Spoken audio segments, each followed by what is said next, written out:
কিছুর পরেও তুমি এক জায়গাতে আটকে আছো দুষ্টু। কেন মোহনকে এই বাড়িতে রাখার জন্য জেদ করছো? রাজা, আমি তো তোমাদের বলেইছি, একবার মোহনের বাবা মাকে খুঁজে পাই, আমি দিয়ে আসবো ঠিক ওকে। দেখো দুষ্টু, তোমাকে মিথ্যে বদনামের হাত থেকে বাঁচানোর চেষ্টা করছি আমরা। পাড়ার লোকের কথা তো বাদই দিলাম, এই ছোট্ট ঠাকুমার সঙ্গে মোহনকে নিয়ে রেগুলার এই ঝামেলা আমি নিতে পারছি না, বিশ্বাস করো। আজ হলো না ঠিকই, কিন্তু কালকে আমি মোহনকে পুলিশের কাছে দিয়ে আসবো। না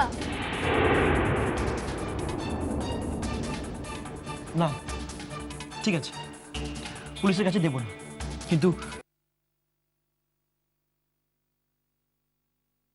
ক্যালকাটার দিকে একটা আশ্রম আছে যেখানে হারিয়ে যাওয়া বাচ্চাদের দেখাশোনা করে, আর পরিবেশটাও খুব ভালো। সেখানকার পরিবেশটা যে ভালো সেটা তুমি জানছো কি করে? ওখানে একটা প্রত্যেক বছর কালচারাল প্রোগ্রাম হয়, তো সেখানে ক্লাবের ছেলেদের সঙ্গে একবার গান গাইতে গেছিলাম। তাই দুষ্টু, পুলিশের কাছে দেবো না ঠিক আছে, কিন্তু আশ্রমে দেওয়া নিয়ে আর আপত্তি করবো না, প্লিজ প্লিজ দুষ্টু, হাত জোর করছি তোমার সামনে আমি। প্রত্যেক বছর আমরা দলে কত আনন্দ করি বলো, হ্যাঁ করি না দুষ্টু? প্লিজ দলের দিনটা এইভাবে নষ্ট করে দিও না মনের জন্য। তুমি শুধু দোলের দিনটা নিয়েই ভাবছো না রাজা, আর মোহনের দিকটা একবারও ভাবছো না? যখন আমরা সবাই রং মেখে অত আনন্দ করব, তখন ওই বাচ্চাটা কি করবে? মাম্মা মাম্মা বলে কাঁদবে, সেটা ভালো লাগবে? পারবো না রাজা, পারবো না, আনন্দটা এভাবে মাটি করতে পারবো না। আচ্ছা মোহন তোমার কে হয়? তোমার কেউ হয়? কেউ তো হয় না, তাহলে মনের জন্য কেন সবকিছু মাটি করতে চাও? আমি জানি আমার কেউ হয় না, আমি জানি রাজা আমার কেউ হয় না, কিন্তু কি করব বলো? ও আসার পর থেকে না আমার মধ্যে একটা অদ্ভুত ফিলিংস তৈরি হয়েছে। চিরকাল চিরকাল আমার বাপি, আমার মাম্মা, মানু সবাই আমাকে ছেলে মানুষ ভেবে এসেছে, আর বিয়ের পর তোমরা ভাবছো। কিন্তু রাজা, মাতৃত্বের দিকটাও যে একটা আলাদা আনন্দ আছে, সেটা মোহন আসার পর আমি ফিল করতে পেরেছি। দেখো না, এই যে তুমি এক্ষুনি বললে না যে মোহনকে আশ্রমে দিয়ে আসবে, এটা শোনার সঙ্গে সঙ্গে আমার যে কতটা কষ্ট হলো, এটা আমি বলতে পারছি না, আমি বোঝাতে পারছি না তোমাদের রাজা। দেখো দুষ্টু, আমার মনে হচ্ছে আমারও তোমাকে বোঝানোটা সম্ভব না। যাই হোক, বাবা বাইরে ঘরে অপেক্ষা করছে, আমি যে কথাগুলো এতক্ষণ ধরে তোমায় বললাম সেগুলোই হয়তো বলবেন। একটা রিকোয়েস্ট, প্লিজ বাবার কথাটা মেনে নিও। তোমাদের রিকোয়েস্ট যখন আমি রাখতে পারবো না, তখন বারবার কেন করছো এই রিকোয়েস্ট? আমি বলেছি তো, যতদিন না পর্যন্ত মোহনের বাবা মাকে আমি খুঁজে পাচ্ছি, ততদিন মোহন আমার কাছে থাকবে, আমি ওকে কাছছাড়া করতে পারবো না। এটাই তোমার শেষ কথা তো? হ্যাঁ হ্যাঁ, এটাই আমার শেষ কথা। তাহলে একটা কথা কান খুলে শুনে রাখো দুষ্টু, তোমার ওই বাড়িতে থাকা চলবে না।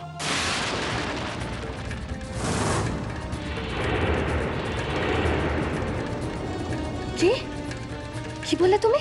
যেটা বলেছি একদম ঠিক বলেছি, একদম ঠিক। তুমি যখন মোহনকে কাছছাড়া করতে পারবেই না, যতদিন ছোট্ট মেয়ে বাড়িতে আছেন, মোহনকে নিয়ে তোমার বাড়িতে থাকা চলবে না। আর ছোট্ট আমার ব্যাপারটা মেন ফ্যাক্টর হলেও মোহনের ব্যাপারে নিষ্পত্তি করতেই হবে। প্রতিদিন এক ঝামেলা আমি আর নিতে পারছি না। আচ্ছা একটা কথা শোনো না, একটা কথা শোনো, একটা অজানা অচেনা বাচ্চার জন্য নিজেদের মধ্যে তোমরা কেন অশান্তি বাঁধাচ্ছ? মাম্মা, অশান্তিটা কোনো অজানা অচেনা বাচ্চাকে নিয়ে নয় মাম্মা, আমরা আমাদের নিজেদের স্বার্থের জন্য হিউম্যানিটির দিক থেকে মুখ ফিরিয়ে নিচ্ছি, এইটাই। আর রাজা, এটা একদিন তুমিও বুঝবে, ঠিক বুঝবে।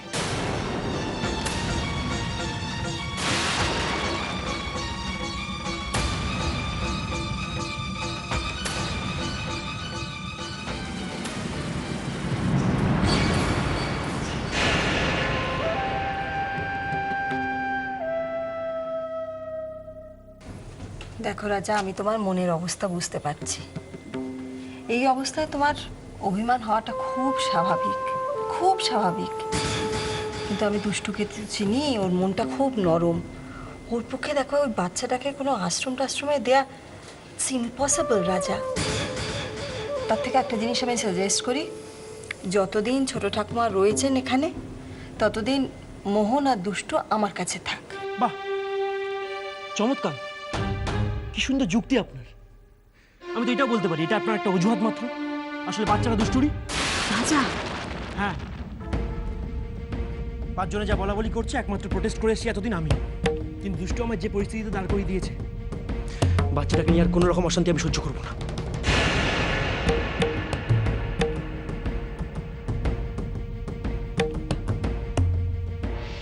মোহনকে এখন দুষ্টুর জীবন থেকে সরানো যাবে না রাজা। মেঘার ব্ল্যাকমেলের আওতা থেকে যতদিন না বেরোতে পারছি, মোহনকে দুষ্টুর কাছেই রাখতে হবে। No other choice.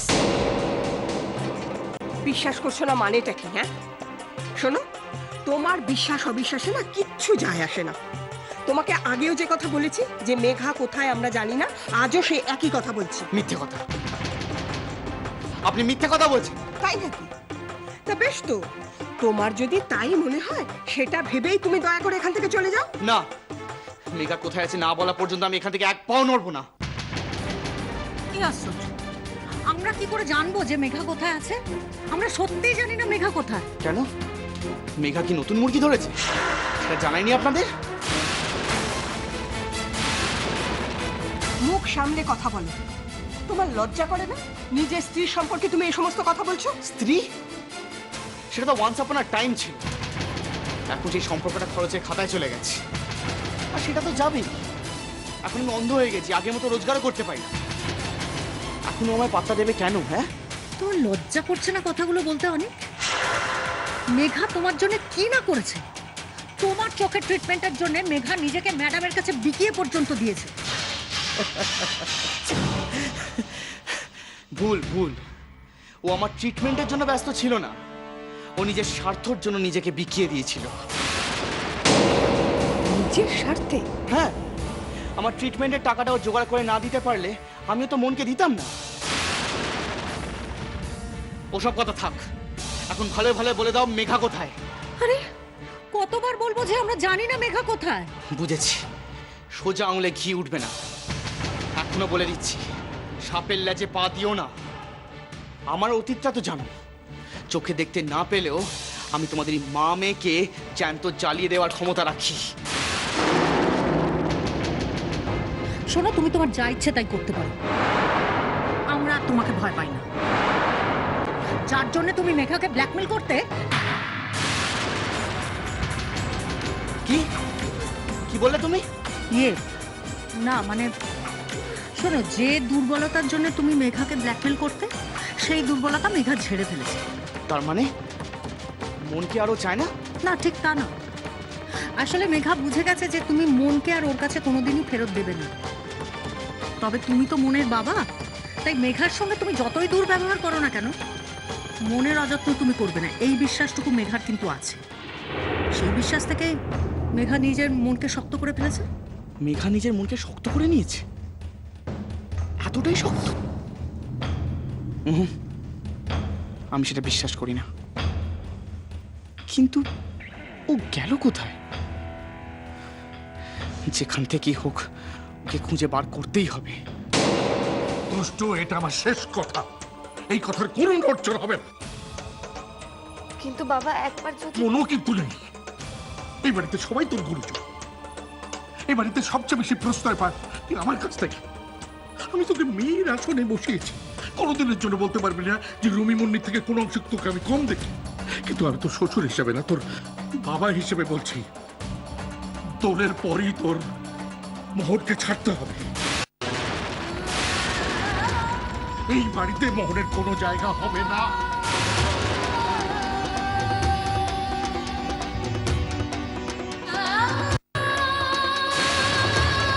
লক্ষ্মী সোনা দুষ্ট, বাবার কথাটা মেনে নাও। আমার সংসারে আবার শান্তি ফিরে আসুক। এত অশান্তির মধ্যে আমি আর থাকতে পারছি না দুষ্ট। আমার দম বন্ধ হয়ে আসছে। আর যদি মোহনকে ওর বাবা মায়ের হাতে তুলে দেওয়া আগে পর্যন্ত আমার কাছে রাখি, তাহলে এ বাড়িতে আমার জায়গা হবে না, তাই তো? আমি একটা কথা বলি। আচ্ছা দুষ্টু, তুমি মোহনকে নিয়ে তো। মামা প্লিজ, এখন আমি আর বাবা কথা বলছি, এর মধ্যে এখন কেউ কোনো কথা বলবে না, প্লিজ।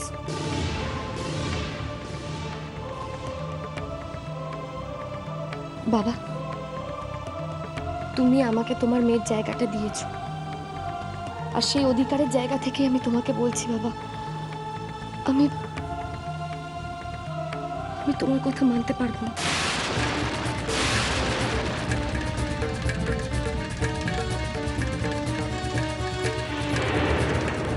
বাবা, তোমার কথার অবাধ্য হওয়ার জন্য আমি আমি ক্ষমা চাইছি তোমার কাছে। কি করবো রে মা? আমার হাত পাজে বাঁধা, আমি ক্ষমা করতে পারবো না। পারবে বাবা, পারবে। আজ ক্ষমা করতে না পারলেও একদিন না একদিন তুমি আমাকে ক্ষমা করবেই বাবা। আমি জানতাম যে দুষ্টু তোমার কথা শুনবে না, সেই জন্য আমি তোমাকে কথাগুলো বলতে বারণ করেছিলাম। কিন্তু দুষ্টু যে তোমাকে এইভাবে অপমান করবে সেটা আমি স্বপ্নেও ভাবিনি। না মা, তুমি ভুল করছো। বাবাকে আমি অপমান করিনি। তোমাদের সকলের মানটা যাতে বজায় থাকে সেজন্যই আমি শুধু সময় চেয়েছি মোহনের আসল পরিচয়টা খুঁজে বার করার জন্য। আমি তোমার কথা বুঝতে পারলাম না দুষ্টু। বেশ, আমি বুঝিয়ে বলছি। আজ মোহন আমাকে মা বলে ডাকে, তাই তোমরা সবাই সন্দেহ করো যে মোহন আমারই ছেলে। তোমাদের এটাও মনে হচ্ছে আজ এত অশান্তির পরেও মোহনকে আমি কাছছাড়া করতে চাইছি না কেন, তাই তো? কিন্তু আজ যদি মোহনকে আমি পুলিশের কাছে বা কোনো অনাথ আশ্রমে দিয়ে আসি, তাহলেও কি তাতে সবার সন্দেহ মিটবে? তখনও তো লোকে বলতে পারে যে লোকনিন্দার ভয় দুষ্টু নিজের পাপ বিদায় করে এলো।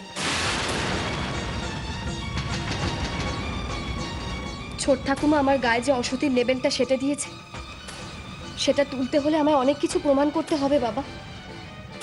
মোহনের আসল মা কে, কোথা থেকে এসছে, সব কিছু। বাবা, আমি সেটার জন্য একটু সময় চাইছি তোমাদের সবার থেকে। আমি প্রমাণ করে দেব, আমি ঠিক প্রমাণ করে দেব যে আমি কোনো অসতী বা কুলোটা কোনোটাই নই। পরশু দোল, আর দোলের পরের দিনই আমি মোহনকে নিয়ে মাম্মার বাড়িতে চলে যাব।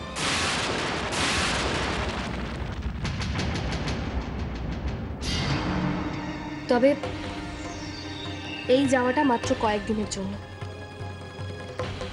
তারপর যখন আবার আমি এ বাড়িতে ফিরে আসব, এ বাড়ির বউয়ের সম্মান নিয়েই ফিরে আসব।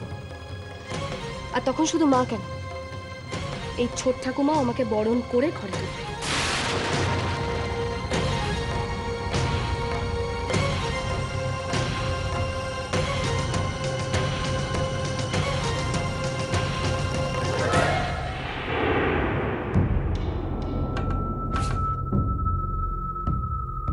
শোনো, যে দুর্বলতার জন্য তুমি মেঘাকে ব্ল্যাকমেল করতে, সেই দুর্বলতা মেঘা ঝেড়ে ফেলেছে।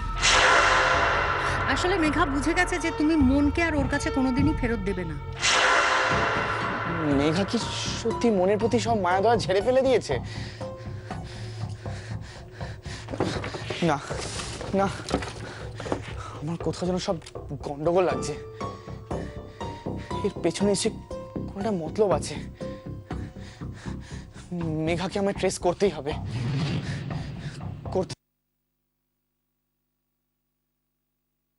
মেঘাকে একটা ফোন করি। ফোনটা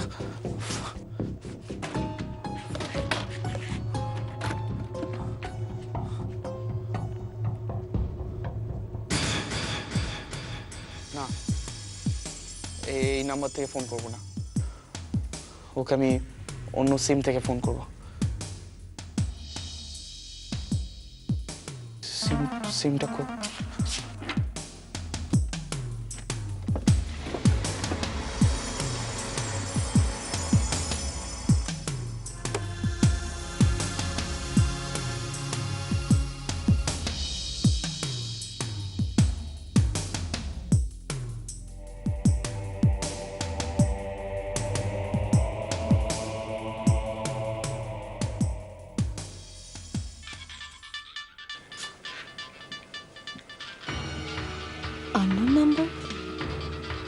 আননোন নাম্বার থেকে আমাকে আবার কে ফোন করছে? হ্যালো, কি ব্যাপার? খবর ভালো তো? কে? সে কি এই কয়েকদিনে গলাটাই ভুলে গেলে? ও তুমি? হ্যাঁ আমি। কার সাথে আছো আজকাল? খদ্দেরটা ভালোই জুটিয়েছো মনে হচ্ছে। এই শোনো, মুখ সামলে কথা বলো। মুখ সামনে? বাবা, গলায় জোর বেড়েছে মনে হচ্ছে। হ্যাঁ হ্যাঁ বেড়েছে, শুধু গলার জোরই নয়, সাহসও বেড়েছে। আর একটা কথা তুমি কান খুলে শুনে রাখো, তোমাকে আমি আর ভয় পাই না। সে তো দেখতেই পাচ্ছি।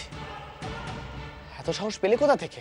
মেঘা, ভুলে যেও না, আমি চোখে দেখতে না পেলেও তোমার পাতটা আমি ঠিক লাগিয়ে নেব। এই শোনো, ওসব ফাঁকা আওয়াজ দিয়ে আমাকে আর কোনো লাভ নেই। তুমি আর আমার নাগালও পাবে না। এত কনফিডেন্স? কিন্তু মনকে পেতে হলে? আমি মনের আশা ছেড়ে দিয়েছি অনেক। ছেড়ে দিয়েছো? হ্যাঁ, কারণ আমি খুব ভালো করে বুঝতে পেরে গেছি যে তুমি মনকে কোনোদিনই আমার কাছে দেবে না। তার চেয়েও তোমার কাছেই থাক। আফটার অল তুমি তো ওর বাবা, বলো তুমি কি ওর অযত্ন করবে? যাকে, আমি এখন ফোনটা ছাড়ছি।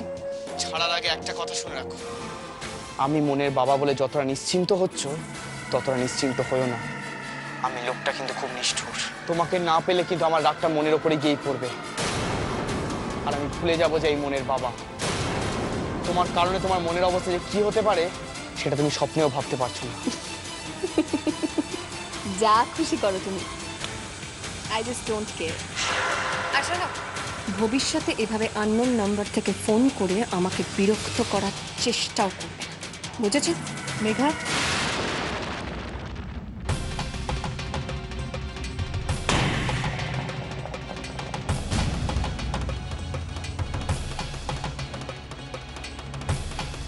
দুষ্টু কোথায় গো? ওকে দেখেছো?